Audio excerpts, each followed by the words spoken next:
Hey y'all, I'm Atticus, a bookseller at Literati bookstore and the host for tonight's event. This evening, we are pleased to welcome Dylan Marron and Nora McInerny. I heard it as mac and cheese, but I didn't want to mess it up. McInerny, Nora McInerny, to our At Home with Literati series in support of Conversations with People Who Hate Me. For our attendees, the chat is closed, but I'll be dropping links to purchase Conversations with People Who Hate Me throughout the event. You can also use the Q&A feature to submit questions at any time. A reminder that you can shop for more books in store or at Literati Bookstore for curbside pickup anywhere in the United States. So now let me introduce tonight's author and moderator. Dylan Marron is the host and creator of the critically acclaimed podcast, Conversations with People Who Hate Me, a social experiment that connects adversarial internet strangers through phone calls. He recently joined the writing staff of the Emmy-winning hit television series Ted Lasso. Dylan is also the voice of Carlos on the international podcast sensation Welcome to Night Vale, an alum of New York Neo-Futurist Theater Company and the creator of Every Single Word, a video series that edits down popular films to feature the only words spoken by people of color. Or only the words spoken by people of color. Sorry. As a writer and correspondent at Seriously.tv, Dylan created, hosted, and produced Sitting in Bathrooms with Trans People, Shutting Down Bullshit, and the Unboxing series. Conversations with People Who Hate Me was selected as a podcast pick by USA Today and The Guardian, named, quote, the timeliest podcast by Fast Company, won a Webby Award, and was the subject of Dylan's 2018 TED Talk, Empathy is Not Endorsement. He lives in Brooklyn, New York with his husband, Todd. Nora McInerny was voted most humorous by the Annunciation Catholic School class of 1997. Since then, she's written the best-selling memoirs, It's Okay to Laugh, Crying is Okay Too, and No Happy Endings, as well as The Hot Young Widows Club and Bad Moms. Her next book, Bad Vibes Only, is forthcoming from Atria Books in October. She hosts the award-winning podcast Terrible, Thanks for Asking, has spoken on TED's main stage, and has words. I'm sorry, you guys. I'm all over the place. No, we love it. This is great. Honestly, that's enough. Okay, we can stop in 1997. I want to put in the last line, which is, she's very tall. I want that to be in my bio, but I'm not. So with that kind of ridiculous introduction, I'm going to throw it over to Dylan and Nora. Thank you so much, Atticus. Dylan. Thank you, Atticus. Hi, Nora. Dylan. This is a big night for you, buddy. It's wild. We're launching this is the first book event. I'm doing something I learned, which is how do you hide non-speaking. Yeah, I'm doing it. Okay, now your face is just big. It's perfect. That's what everybody needs. Yes. Yeah, I need your big face. Yeah, big night. First book event, launching it with you virtually. Nora, I just have to thank you so much for doing this. We've known each other for a while now, and we're coming up on our 4-year anniversary. I did the math. In fact, I think we missed our 4-year anniversary. I think it was sometime last week, but we have now known each other for 4 years. And so This is quite an honor. And 3 of those years we've been in a pandemic. So pretty. I know. I just want to say we actually met on the page of the New York Times because our podcasts launched at the same time. And we were featured in a write-up of these new podcasts. And I have to say, and I'm fully flattering myself, but you know what? Tonight's my night to flatter myself. So I'm just going to say, I think we bark up similar trees. We make similar work that tackles things from totally different angles. But I know maybe I'm now jumping into the moderator role. You do it. Yeah, first of all, let me do my job. I'll just be the belle of the ball. You ask me the can do similar work. We can't do the same work. Okay, Dylan. Yeah. But I think you're right. I do remember that New York Times article because obviously I would remember anytime the New York Times mentioned me. And it was about the fact that our podcasts were so strange, so unusual because we were having uncomfortable conversations. Mm-hmm. And one thing I can say for the past 2 years is that almost every conversation has been uncomfortable. And as truly you are sort of like a representative of internet people, capital I, capital P, heavy users, the sort of previously chronically online, I think is fair to say. Like, what's true is that conversations on the internet have always been sort of designed to be uncomfortable or to make each other uncomfortable. And maybe not always, but at least in sort of recent memory, or in, you know, sort of like the advent of, you know, social media and these websites that are designed to allegedly connect us to each other. And it's really where you started professionally online. Yeah. So I started pretty organically. I think working with Welcome to Night Vale introduced me to the idea that a career was possible on the internet, that you can make something online, you can attract an audience. And I was invited to join their tour. And for anyone who doesn't know, Welcome to Night Vale is a fictional podcast. And they were going on these massive cross-country tours that were just like selling out huge theaters. And this is also to their credit because they made an amazing show, Joseph Fink and Jeffrey Craner. And I was honored to join it. I realized from that I wanted to create something. I wanted to create something of my own. Welcome to Night Vale was and is amazing, but I was a part of it. I was a part of the ensemble. And I wanted to use this new platform, the internet, that I was learning about to make my own work.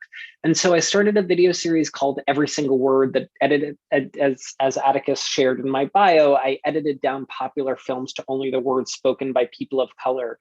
And the videos kind of quickly took off. And I found it to be this really potent way to share these complex ideas in bite-sized, ready to be viral pieces. And I was like, wow, you can really transmit big ideas this way and disguise them as internet snacks. You know, like essentially Every Single Word is a supercut series. And so it's an easy thing to consume. It's an easy thing to share. All of those videos are devastatingly short. I'm not going to go through my bio of every single video that I ever made, but from there I was hired at a place called seriously.tv that made satirical videos that commented on the news, and they were coming from the more progressive left liberal vantage point. And these videos were primarily released on Facebook. And I, of course, share that detail because I think it's important to know, because that's how I think I was able to start this project, is because I could see the like actual identity of the people sending me hate rather than YouTube, which is a totally anonymous platform. So yeah. Yeah. And I wanted to actually start this by telling everybody who's watching this that I'm going to keep an eye on the Q&A. So I know the chat function isn't open, but if you throw like a comment in the Q&A, I'm going to keep an eye on that so that we can make this as conversational as possible, while also knowing that because it's a webinar, we can't see your faces. But I wanted to also throw out this poll to everybody watching.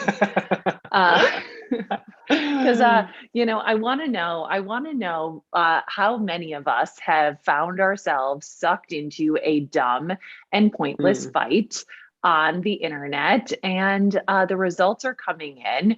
3 people have not, which I find absolutely astounding. Teach me your ways. 57% of respondents are copping to have been pulled into a fight. If I knew how to make another poll, we're at 50-50, we're at 55%. No, we're at 62% of people are just extremely mentally healthy. I don't know what to do with this. This poll did not go the way that I thought it would. But my follow-up poll would be, how many of you have watched one and felt extremely satisfied or interested or is secretly a little bit entertained or even grossed out? That's a very complicated poll to do. But you mentioned Facebook as being sort of like the first place where you can kind of see the people or see the identities of the people who are not just disagreeing with you, but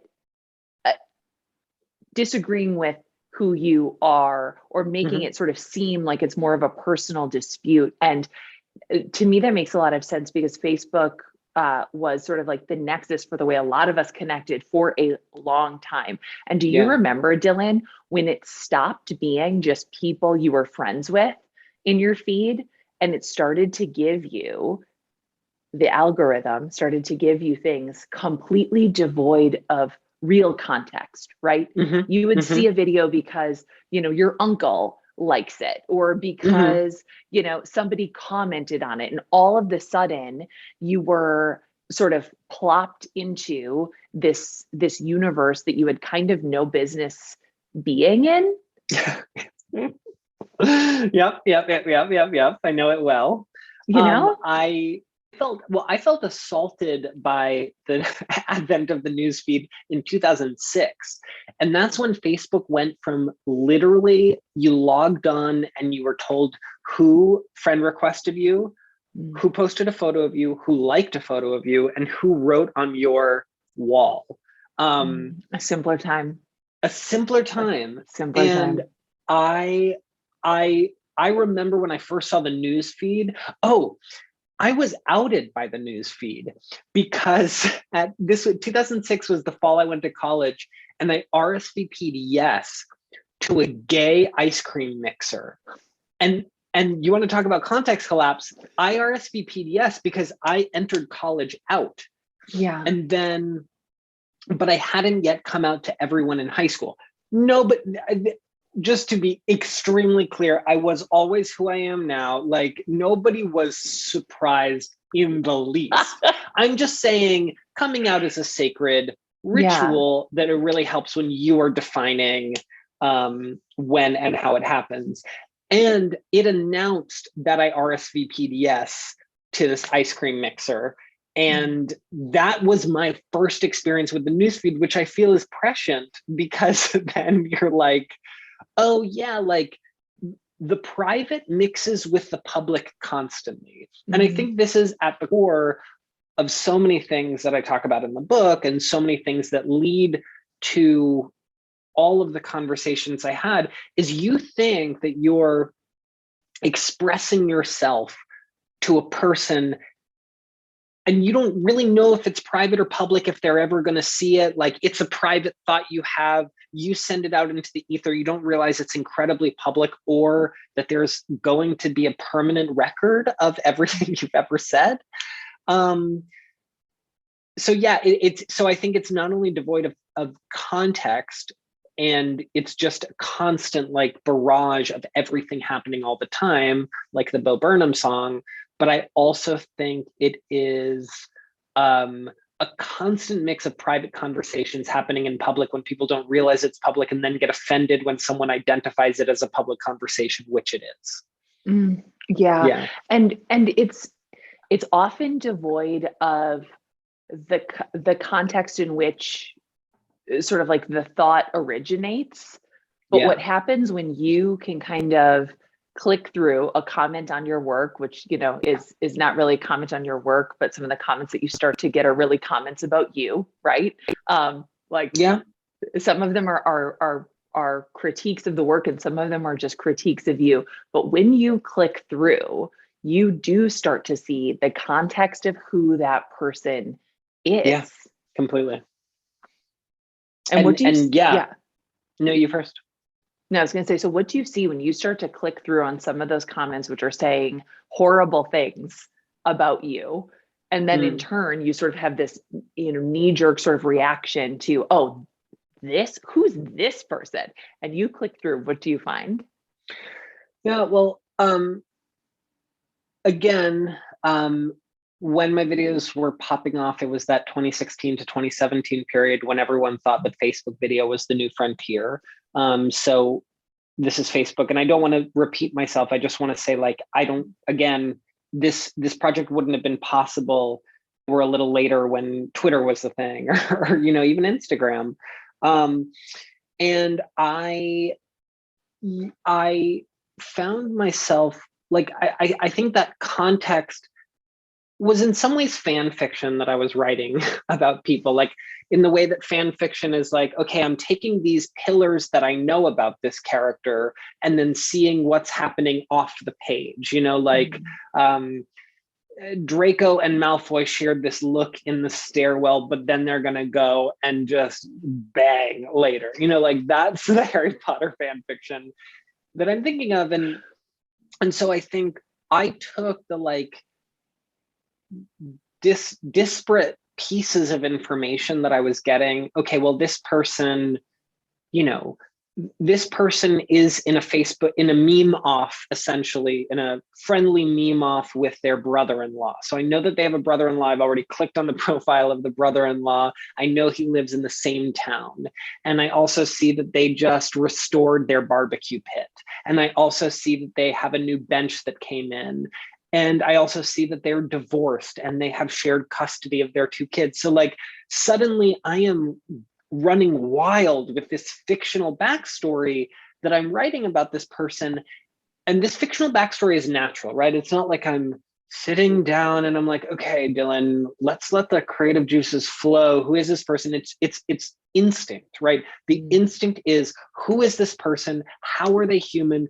Who do they love? Who loves them? And by doing that, that was like my coping mechanism. I did this because what I meant to say was self-soothing, but then I said coping mechanism, but you understand, words and gestures coalesce. But yeah, so I felt like by knowing they were human being, I felt like I could reach them. But that was the first step. This wasn't actually knowing that conversations with people who hate me was coming. I just thought, I was like, great, you know? Yeah. Part of the, I think the allure of internet altercations is twofold. And one you note in the book, which is that when you are having a hard time in life, there's always some sort of easy outlet. You mentioned, you know, you're in high school, you're frustrated with the parts of your life, and who do you snap at? Your mom. Yeah. You're having, you know, we have a child who just entered the service industry. Okay. Oh, go and off, King. You know, serving coffee at a drive-through window, and comes home every day with news stories of adult women just teetering on the edge and falling over, you know, when they're told that there's simply no sugar-free caramel syrup today. Yeah. I mean, a crisis. Right. And I think part of it is, you know, as you noted, it's that there's an immediate outlet for frustration that has nothing to do with the targets. Yeah. And then there's this other side of it, which also feels like a way for us to, in some way, signal who we are and what's important to us to an audience that might not even exist. Yeah, I think, you know, something you and I have talked about before is like this desire to project negativity onto other people, not new, right? This is not new at all. And I think that's important to note because like, I think it's too thin a take that the internet is mean, or like we have never been so divided. No, honey, we've been divided. Like it's a country that has been through a civil war. Like we probably were slightly more divided. Yeah. We were more divided, and I think a lot of people would legitimately argue that that civil war just remained but stayed silent. That is some people's takes and legitimate if they feel that. But I think that it's important to note that it's not new, and also negativity is like part of our lives. Like I think in advocating for this kind of work or doing my project, I think it would be too reductive to say like, let's just be kind to one another, because like that's also not sustainable. Like we have negative thoughts, and those negative thoughts are healthy, and sometimes those negative thoughts are super politically productive, and that's called dissent, right? And like that is how change gets made. So negativity is important. I think what's different is that there is a new kind of negativity that has been given, that a microphone has been thrust in its face, and a quick shortcut to a podium has been set for it, where like you can have the most fleeting feeling about someone and express it in an instant. And so the example you actually brought up in our other interview was that if it's the 90s, right, and you want to write, you see a Sharon Stone movie, biggest movie star at the time, and you're like, I feel so bad about this and I don't like her. I'm going to tell her. What do? You go through the motions, you get your paper out, you get an envelope, you go buy stamps, you get the pen out, you write it down, you look up who her representative is, you mail it to that representative, you wait.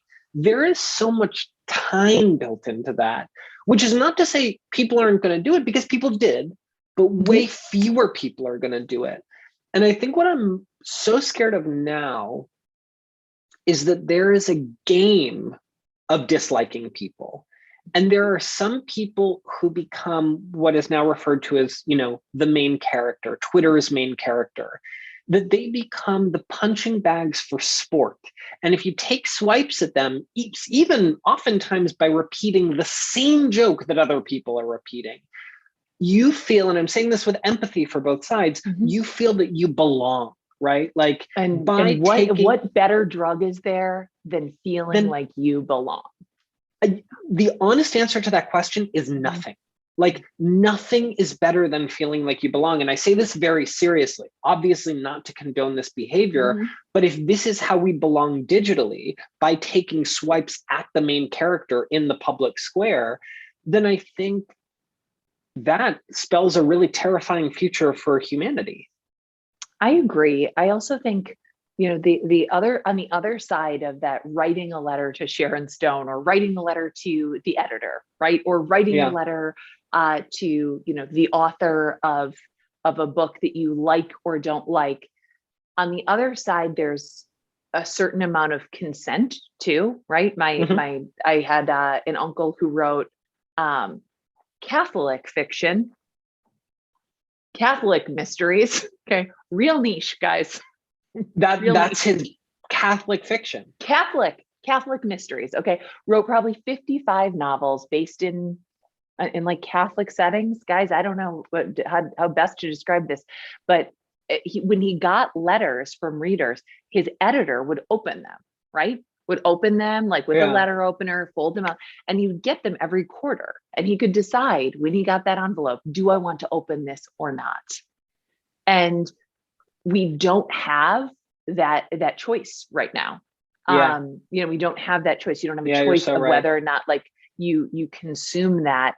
And what people, it's very popular to say, I'm sure I've said it, is, well, if you're a public figure, that's what you're signing up for. And I don't know that that's a great or a productive way to look at our human interactions, which is like, well, if you decide to put something out publicly, you have to open yourself up to whatever happens to you. I don't know that I love that sort of argument, when really like the act of creation, of writing, of making something, or even just having like a bad take, being a person with like, a bad opinion, I don't know that you are necessarily consenting to opening yourself up to a barrage of input from strangers. No, I mean, and I think to exist now and to exist digitally is to be a public figure, like, meaning naturally, like, you are going to exist in front of people who are not in your direct vicinity. And so you are kind of like, in the way that we all scroll past the terms and services, and we're like, okay, accept. Like, honey, I've never read a terms and service in my life. I don't know what it says. They can own my soul. They can like be able to drain my blood when I die and own it and disperse it in the clouds. I don't know what they're going to do with me, but I have signed every single, I'll click terms that and box. Conditions. I'll click that box, because I'm like, give me the content that I'm here for. Like, no. I just want an account. Okay, enough. And so I think similarly, metaphorically, we sign a terms and service, we click a terms and service accept box without even thinking about it, when it's like, oh, by doing this, you're going to be a public figure. You are going to face the repercussions of fame without the resources to deal with it, without the money to deal with it, without the infrastructure that we associate with fame, right? Without the infrastructure that comes with our Sharon Stone understanding of fame. If fame, then cars and team, and also a mansion and gates, right? And it's like, no, no, no, no, no, no, no. Like, that's not how it works anymore. And I think that we open ourselves up to that unknowingly. And also, you know, I not for this book, perhaps not for this conversation, I think we shame people who want fame, but to be clear, I think we also, like, by the same token, if someone wants to belong digitally, that means speaking into the digital public square. That means the potential to get attention for whatever you're saying. And there's no shame in that, because we naturally want to belong. And so then these two things are at odds. The like very natural human desire to belong, and then the fact that to try and belong in the digital public square can lead to devastating results. And it's a very normal thing too, not just to want to belong, but to want attention. You know, like that's a very, very normal thing. Plants need attention. That we crucify. People. That we crucify. Yes. We crucify. Like, of course you need attention. Yeah, we need attention. Yes. You know, like, and obviously to varying degrees. But we need attention, and then that's seen as dirty. So then we like shame the people who we see wanting it in ways that we deem unacceptable. And yeah, it's complicated. Yeah. And it is very complicated, and most of it is so far out of our control, because it is, you mentioned a game, it is programming, it is an algorithm, it is something that is literally designed to no matter how mindful of a person we are, to get us to do something mindlessly, right? To get us to sort of like scroll and click and watch. And when we're in that space, I think it's hard to have mindful, to have productive, to have like very human interactions when we are sort of so far removed from each other physically. I think that's a really, for all the regrettable things that I've done on the internet, and I've been such a jerk in so many ways, right? Especially at this sort of like apex of like 2016 through 2020, I would say like truly, like, you know, if the internet was a game, like sign me up. Like I would love to win it, because I wasn't terribly good at sports, but oh honey, but that's a sport that us not sporty girls we can play. We can play it. And you know, it's the dopamine, and it's the reassurance that you have like some sort of value, and it's quantifiable, right? Like you can see it. So David in our Q&A asked a really good question. So the project that you start is conversations with people who hate me, and you're connecting two people on opposite sides of what is really two one-way conversations on the internet, right? And you're speaking with them separately, you're connecting them finally. And David wondered, was there a conversation that you regretted? Was there a situation that you were in or put your guests in that did not go well? Yeah, you know, I not to spoil it, but I write about it in the book. But this is also a public podcast.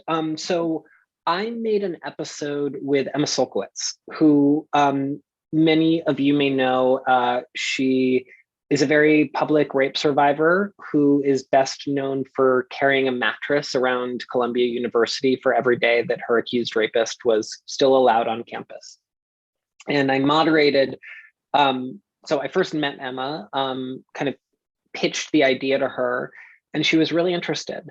And so I got to work, Emma and I got to work on figuring out how to produce an episode for her, right? Like, it both needs to be someone that she feels safe speaking to, and at the same time, it needs to be negative enough to merit inclusion on the show.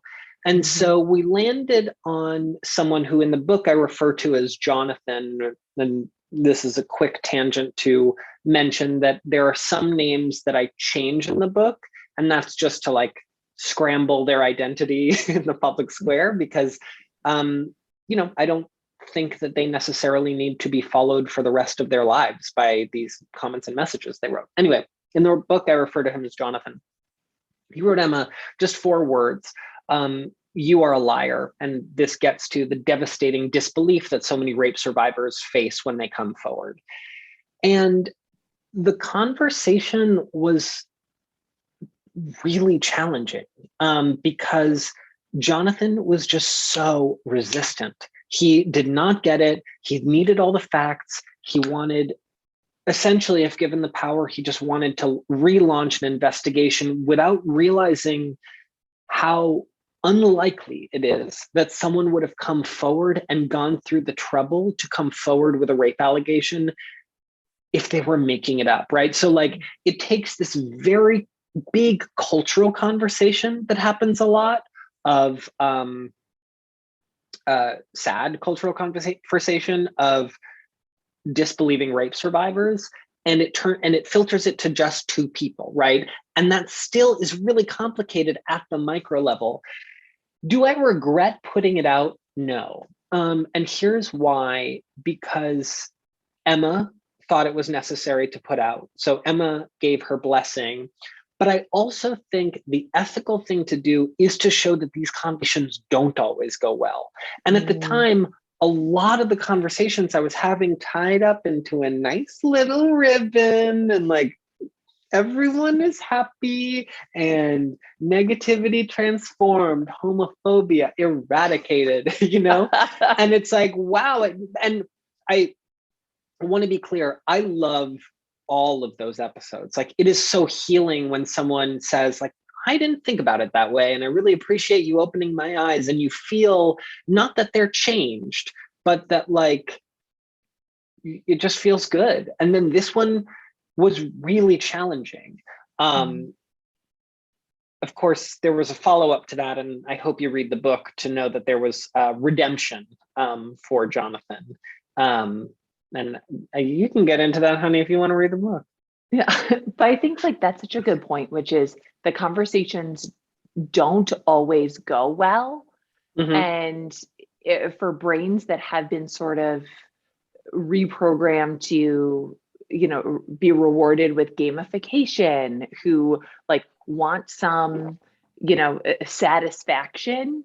Yeah. It's deeply unsatisfying to say the alternative to this culture and this sort of like instinct to just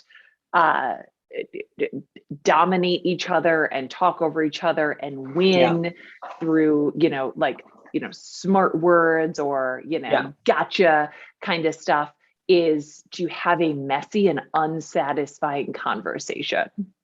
Well, it's because I think we've been convinced that the way we change people's minds is by entertaining our base in the way we clap back at people. And so we think that the more devastating clap back that we make at someone, it's like, Slay King, you got them. And then you think that you're actually taking down homophobia itself. And it's like, I don't think you're taking down homophobia. I think you're getting due applause from people who agree with you. And it's great. That joke was amazing.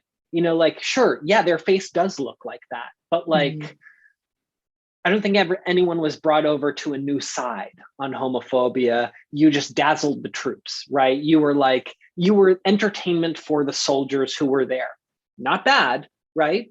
Some would argue necessary, but I don't think you were writing any peace treaties with that. Yeah, it's And also the conversations might be plural. Like this might need to be more than one conversation, which is also not something that we're accustomed to. And we're, sort of trading back, these really, quick, like anybody who's witnessed a comment war can see this, right? Like someone's trying to get all their points across. I think a thing that is so obvious and also often very missed is that it's very challenging. I don't want to say impossible because I don't know that for sure, but incredibly challenging to have a conversation through a keyboard when you can't see somebody's eyes, when you can't hear somebody's tone. And I don't think we necessarily read things as they're written. We read them the way that in the mindset, we read them in a voice that reflects our own mindset at the time. Completely. Yeah, completely. I think that's really well said. I do think there is value to long form writing. Like there have been fights that I've had with people, and the best way to either apologize or identify the conflict has been to write it out, right? Like, here's a long letter that kind of like articulates where we are, what happened, and my role in it, your role in it, and stuff like that. But I think a letter that takes engagement, right? I think what's harder is that when it's text-based, and especially, and if I can make an assumption as to what you're referring to of like comment section conversations or Twitter conversations, is what changes it is there's an audience. And when there's an audience, you're playing to them, That's true. Yeah. Like I play to them when there's an audience. Like you do too. Like even we can acknowledge now, like you and I have had so many conversations in our life, our one life that we share. Yeah. We're married. Sorry, Todd. Sorry to my husband. But we he's in the other room right now crying, watching this on Zoom. But bye, Todd. Bye, Todd. That's how he learns. But yes, we play to an audience, and we play to an audience. I think that's normal. There's also like Leah in the Q&A asked this question, which is, you have like a comedy background and you're also a very funny person. And this project, this book, it is very, very, I mean, it's a serious topic, and a lot of these conversations that you're facilitating are very serious. How does comedy come into play? Like, where do you find the levity? And as she put it brilliantly, how would you describe the relationship between comedy and understanding someone's humanity? Oh my God, that's an amazing question. It's a very big question. It's a very big question. What is this wonderful asker's name? All of these questions are great. Leah. I just want to say, Leah. love all of these questions. Yeah. Leah, thank you for your question. That's a really great question, because I definitely cut my teeth in the comedy world. That's how I kind of started. And often that's like in the way that acting or like plays are the way you crack into all creative expression in high school. It's like, do you play an instrument? Are you an actor? Or do you paint? And it's like 3 options. And then when you follow the actor path, the way that sprouts is that one of the most, to me, creative ways to experience that, and the way I learned how to write, was through sketch comedy. So like that was my in to being like, whoa, the dimensions are opening up. It's not just a Tom Stoppard play that I have to memorize that makes me an actor or creative. It's that I can write my own scene about the world as I experience it. So comedy is how I cut my teeth. But I think that, this project, I think, is maybe the comedy ends at the premise, right? Like the concept, because comedy is ultimately subversion, right? And the comedy of this is in the title. And sometimes it stops there. That's not to say that there haven't been and aren't in every episode moments of joy where you're like, okay, we're making fun of something and we started our entire relationship off of the fact that you called me this, that you called each other this. And that's beautiful and helpful. There are laughs. But like, part of me, like, what an amazing question, because it's such a challenging question for me. Like, I don't even know what I identify as anymore genre-wise. I kind of just followed the thread of this thing and was like, let's see where it leads. And it has led to 5 years later now a book and doing this podcast. And it's like profoundly unfunny. And I think, not to pat myself on the back, and I don't think this is a pat, I don't think this is necessarily good, but it's like almost like, yeah, maybe the most subversive thing I could do is be like, and it won't be funny. Like, and it won't be funny. Come attend, and I am asking for your listening ears, and I will not be making jokes, honey. You know? So I don't know. I don't know. But I also think, like, to answer this question for you and about you, please, like, please. you don't have to make jokes. There are no jokes to be made, like, in the episodes. And but there are always like sort of like moments of like natural levity that you've described, because I think every participant sort of understands like the absurdity of what brought them there at like a human level, right? Like, totally. Once you hear someone's voice, you're like, oh, okay. Yeah.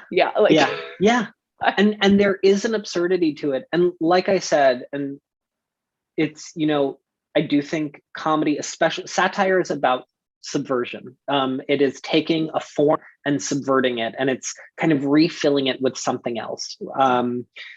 And I think that, like, this is still a subversive thing to do in a conversational ecosystem that separates us and divides us and makes it way more popular and fruitful to take a jab at someone than to offer them a hand and walk with them, Yeah, you wrote at the end of the book, like, I don't even know when you're reading this, but I guarantee you right now something very big is happening. A celebrity did something great or terrible, and like, you need a place to process it. And it's so funny, when I wrote that sentence, and that's almost like a verbatim quote, so much so that I don't remember exactly what I said, so I'm just going to go ahead and say it verbatim. But when I wrote that, afterwards, when the book was like locked already, I was like, I guess I should have taken out that celebrity line, because it's like, really, it's more about the big things. And I was just trying to write something that was going to be universal for like all times. And then I'm not saying I celebrated this, but it is wild that then last night we watched this celebrity moment dominate all discourse. There is a war going on, and this is what has gripped the discourse. And so I was like, oh, wow, I guess I should have kept that line in, and glad I didn't have the opportunity to change it. Yeah. I'm glad you didn't. Because yes, it is gripped the discourse, and there will always be something that does exactly that. Yeah. Because it's all, I think celebrities are always a Rorschach test for us. When celebrities get in, specifically last night, I mean, I think last night is a perfect example of it, but it's like, who is your avatar in this? Is your avatar Chris? Is your avatar Will? Is your avatar Jada? Is your avatar the gasping photo of Nicole Kidman? That, I just want to say, has since been disproven, not a reaction to the slap, but a reaction to Jessica Chastain walking in the room, and that was excitement. So, and that's another thing the internet does well, is it takes facts and it just says, no, thank you. We will mold this to our purposes. But yeah, anyway, obviously that's so much to get into, and a huge story, but I think it is when this story is no longer being talked about, there will be another story, and it's still going to be the same thing. It is going to be a Rorschach test. It is going to be a culmination of a lot of avatars that a lot of people see their reflection in different parts of it. And then that will trickle into the public square and cause friction. And how we deal with that friction is what I'm interested in. And do you think there's not going to be a future, maybe there will be, but it seems unlikely that there will be a future where we all sort of abandon this mode of communication, right? Where we sort of like roll back and have a slower way of thinking. But I do think it's very difficult for people who are already sort of trapped in this internet game or into this sort of constant feedback machine to say, I don't know yet, right? I don't know what I think about that yet. Yeah. I don't know that I have an opinion that I'm ready to express yet. Well, it just feels like a wave that you're caught up in, and you feel that, like, I also write about this in the book, but it's this idea that, like, it's that beautiful Desmond Tutu quote, if you are neutral in situations of injustice, you have chosen the side of the oppressor, which has been also tied to the idea that silence is violence, the idea that silence is complicity. And what I ask in the book, and forgive me for, please roll your eyes, everyone, as I quote myself, you absolutely have my permission to roll your eyes. But what I ask in the book is, like, in the age of social media, what counts as silence, right? Like, because that was, the Desmond Tutu quote was said in the context of apartheid, right? And it wasn't said in the context of, you must comment on every single big thing that happens all of the time, because it's just unsustainable. And so it's impossible. There's no way for every person to have an educated opinion on everything that has happened. The key word is educated, because like, it's really helpful when something happens and then the experts come in and it's like, actually, here's how to consider this. And I actually identify as this, and I have some authority to speak on this. But then everyone has an opinion. And when I say everyone, I'm including me. Like, this is the weird thing. You're like, I'm watching this. I'm a spectator. I have an opinion. And I'm watching all these other spectators in this arena descend on the arena. Like, okay, here I go. And then you like take on, I don't know, I'm imagining the art direction for this metaphor I just built. And I don't know, you have a paragliding suit and you like descend and thank you. Someone's like rappelling down. Yeah. It's like a reverse Diana Ross at that halftime show where she was like taken up in the helicopter. It's like everyone is descending in their helicopter. So yeah. Are there any topics for the podcast? This is a question from Camilla. Are there any topics that you would not approach, and why?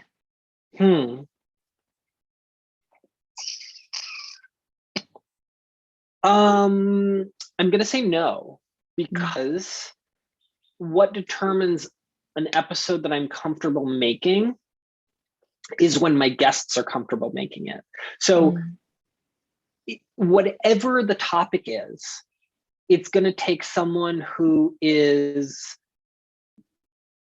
and this is simplifying it because sometimes it's a little more complicated, but it takes someone who is a victim and then a perpetrator. And even that language, I just want to say, is a little too intense, because a lot of times it's a little murkier and two people got in a fight with each other and there's not one person who attacked the other necessarily. And sometimes it is.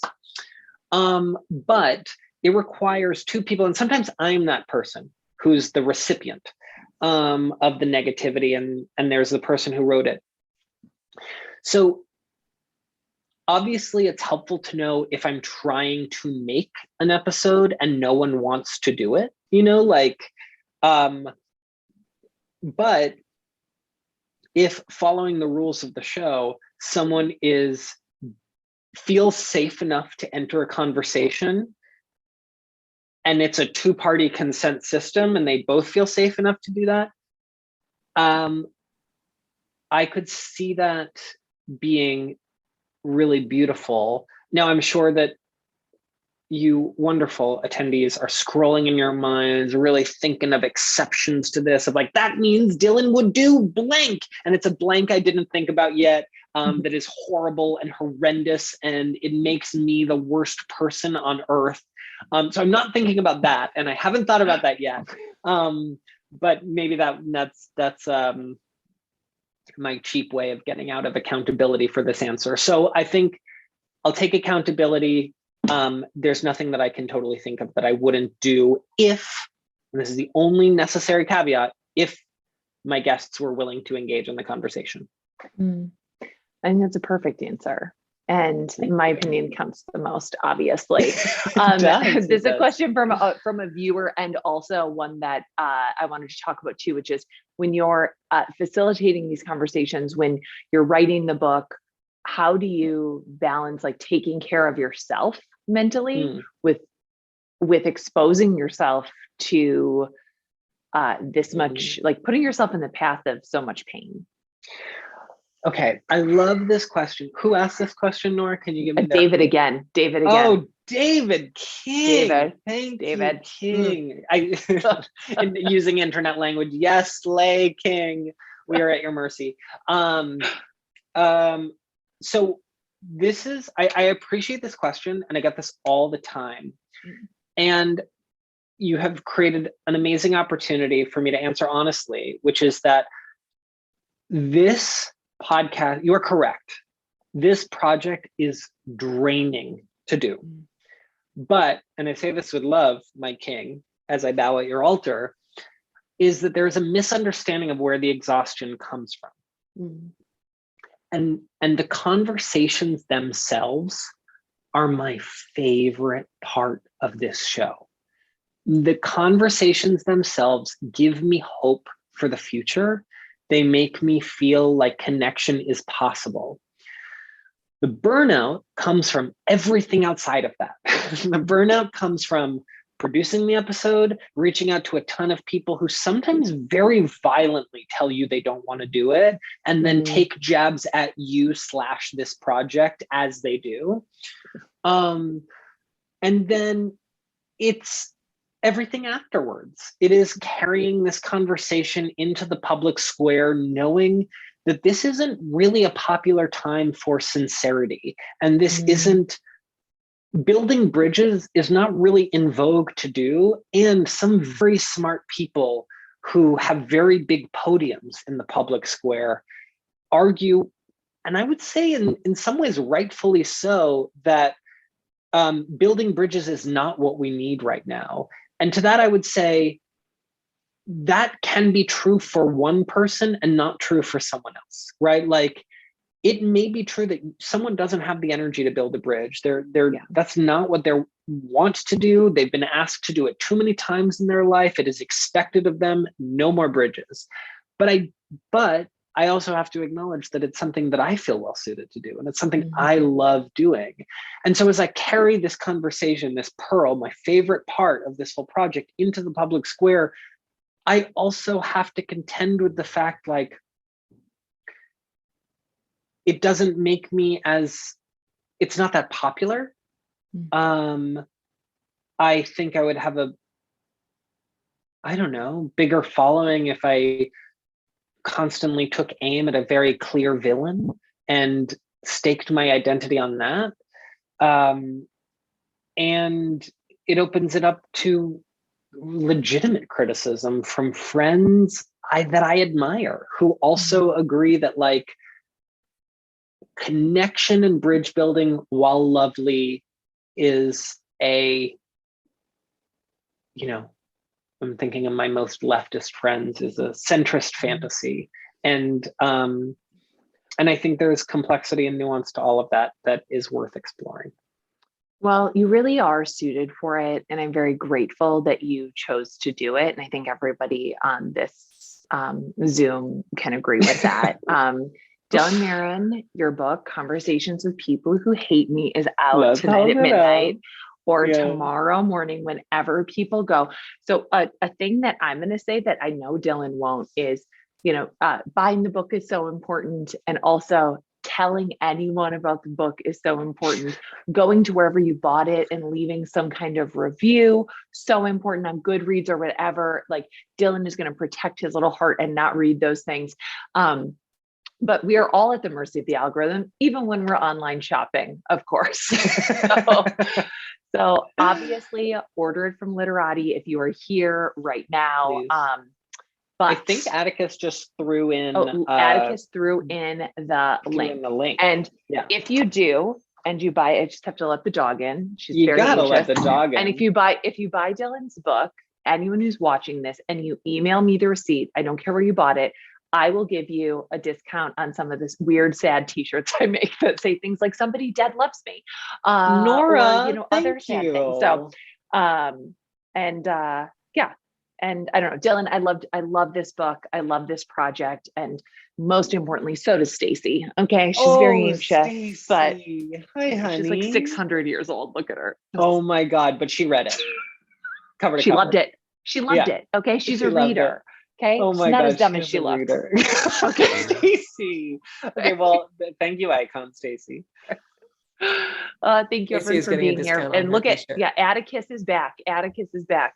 Our local bookseller. Atticus, I just want to say one huge thank you. Nora, thank you so much. This is the first event and I feel so honored to do it with you. I truly love the work you do. I love your writing, all of your books. And please listen to Nora's podcast, Terrible Thanks for Asking.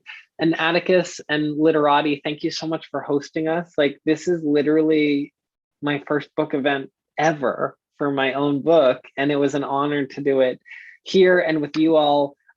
One additional compliment I just want to give is, Nora, the way you wove in questions into the conversation from the audience. I was just like, okay, a master at work. Oh my God. I have to read you two more. I have to read you two more because Isabella left you a compliment that I think you should hear. Okay, I love compliments. Your podcast helped me have some really difficult conversations with my mom regarding my sexuality. I really appreciate everything you're doing. I love both conversations with people who hate me and Terrible Thanks for Asking. So you're just changing lives. And also Donovan Hone, Dylan, your old English teacher.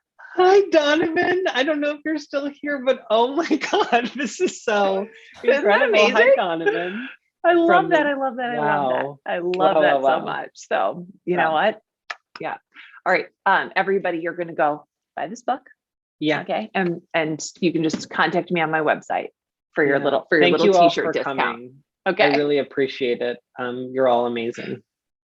Bye. Good night. Bye. And thank you to you two also. I know, you've been dishing out the thanks, but thank you to both you guys. This has been an absolute honor just to have an ear to the wall and to host this first event for you. Like we would love nothing more. So thank you. Here we are. Both of you. Amazing. And thank you to everybody who's with us. Make sure to go buy this book. The link is in the chat. Yeah. Thank you guys. Then cash it on your t-shirt. Okay. All right. Have a good night, y'all.